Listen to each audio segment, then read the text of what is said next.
Hello guys, आज हम मेरा दोस्त था, इसके टांग टूट गया है, इसलिए हम भोपा जी के पास जा रहे हैं।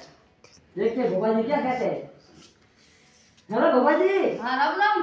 राम राम सर, राम राम। वापसी आया तुमको एटा बाबा एटा नहीं वापसी। हाँ। वापसी राम राम सर। राम राम वापसी वापसी आया वापसी आ रहा है तो घर पे। काले ठीक हो वापसी बोलो कड़ा मोड़ में बोल जाना भाई ना भाई पकड़ता है।